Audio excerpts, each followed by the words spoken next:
సెంగోల్ పై రచ్చ రాజుకుంది. రాచరికానికి గుర్తుగా ఉండే రాజదండాన్ని వెంటనే తీసేసి అక్కడ రాజ్యాంగాన్ని పెట్టాలని Samajwadi party MP RK Chaudhary చేసిన వ్యాఖ్యలు దుమారం రేపాయి. తమిళ సంస్కృతిని అవమానించిన సమాజ్వాదీ పార్టీని డీఎంకే నిలదీయాలని బీజేపీ డిమాండ్ చేసింది. పార్లమెంట్లో ప్రతిష్ఠించిన సెంగోల్ పై మళ్లీ రగడ ప్రారంభమైంది. పార్లమెంటు నుంచి సెంగోల్ ను తొలగించాలని Samajwadi party MP RK Chaudhary చేసిన వ్యాఖ్యలపై రచ్చ ముదిరింది. సెంగోల్ రాచరికానికి ప్రతీకాని దేశంలో నియంతృత్వాన్ని తెచ్చేందుకే లోక్సభలో సెంగోల్ ను ప్రతిష్ఠించారని ఆరోపించారు ఆర్కే చౌదరి. పార్లమెంటు నుంచి సెంగోల్ ను తొలగించి ఆ స్థానంలో బాబాసాహెబ్ అంబేద్కర్ రాసిన రాజ్యాంగాన్ని పెట్టాలని ఆర్కే చౌదరి డిమాండ్ చేశారు. సమాజ్వాదీ పార్టీ ఎంపీలతో పాటు పలువురు ఇండియా కూటమి ఎంపీలు ఆయనకు మద్దతు ప్రకటించారు. సెంగోల్ ముమ్మాటికి రాచరికానికి నిదర్శనమని వాళ్లు స్పష్టం చేశారు. सही है, भारत में लोकतंत्र है और हमारी संसद लोकतंत्र के मंदिर है. सेंगोल वहाँ गलत लगा दिया गया.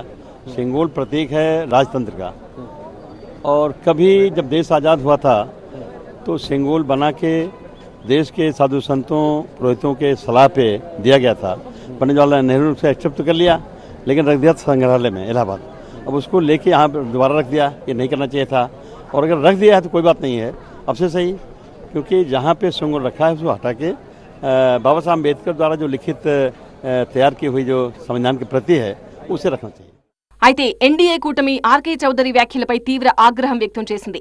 ఇండియా కూటమి తమిళ సంప్రదాయానికి వ్యతిరేకమని, అందుకే సెంగోల్ ను పార్లమెంటు నుంచి తొలగించాలని అంటున్నారని ఎన్డీఏ కూటమి నేతలు మండిపడ్డారు. సనాతన ధర్మానికి, భారతీయ సంస్కృతికి సెంగోల్ నిదర్శనమని అన్నారు బీజేపీ ఎంపీ కంగనా రనౌత్. సెంగోల్ ను ప్రతిష్ఠించడంతో పార్లమెంటు గౌరవం మరింత పెరిగిందన్నారు.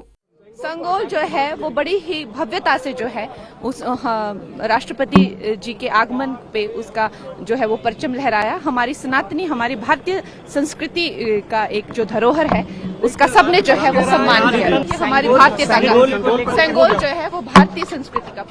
సమాజ్వాదీ పార్టీ తీరుపై యూపీ సీఎం యోగి ఆదిత్యనాథ్ మండిపడ్డారు. సెంగోల్ తమిళ సంస్కృతికి నిలువుటద్దమని, దీనిని అవమానించినందుకు ఇండియా కూటమిలోనే ఉన్న డీఎంకే పార్టీ నేతలు సమాజ్వాదీ పార్టీని ప్రశ్నించాలన్నారు.